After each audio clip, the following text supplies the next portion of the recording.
Expense हमेशा कहां से करते हैं? कैपिटल में से।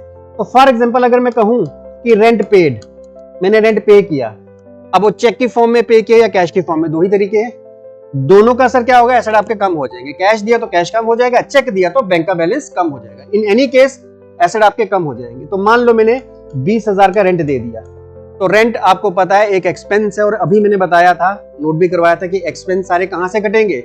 अच्छा, दूसरी तरह का खर्चा जो है, ऐसा खर्चा जो मैंने पे नहीं किया, जिसको हम क्या कहते हैं? आउटस्टैंडिंग। सपोज करो कि आउटस्टैंडिंग कमीशन है, किसी को कमीशन देनी है लेकिन अभी तक दी नहीं है, काम ले लिया, पैसे नहीं दिए। तो मैंने आपको एक चीज बोली थी, expense will remain expense whether paid और नॉट। पे कर दिया तब भी एक्सपेंस है, नहीं दिया तब भी एक्सपेंस है, क्योंकि at some point of time हमें देना ही देना है। तो ऐसा नहीं है कि हमारी इनकम बन जाएगा, बनेगा तो रहेगा तो एक्सपेंस। अब मान लो किसी की कमीशन देनी है मैंने 5,000, तो रहेगा तो एक्सपेंस ही, लेकिन दिया नहीं तो क्या बन गई? लायबिलिटी। अच्छा, और इन केस वो जो आउटस्टैंडिंग कमीशन थी, आउटस्टैंडिंग कमीशन, ओएस लिख रहा हूं, आउटस्टैंडिंग कमीशन अगर मैंने पे कर दी, अब क्या हो गया? मेरा कैश कम हो गया, कितना? 5,000, और इधर से क्या कम होगा?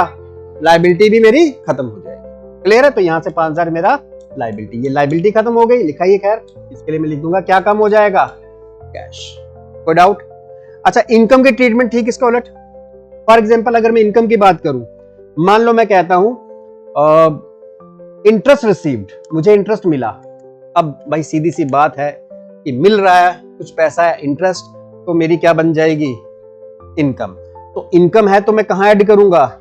कैपिटल में, क्योंकि इनकम आपको सबको पता है कि कैपिटल में ऐड होती है, और बदले में साथ में यहां पे या तो कैश या तो चेक, इन एनी केस दोनों एसेट हैं, तो एसेट्स मेरे कितने बढ़ जाएंगे? 10,000। अच्छा, अगर मान लो मैं ये कहूं कि इंटरेस्ट नहीं मिला है, जिसको हम क्या कहते हैं? Accrued income, due but not received, accrued interest. तो जैसे मैंने कहा कि expense will remain expense whether paid और not, income will remain income whether received और नॉट, तब भी ये मेरी इनकम रहेगी। मान लो 5,000 रहेगी तो इनकम, लेकिन एक्रूड है तो मेरा क्या बढ़ जाएगा? एसेट, है ना?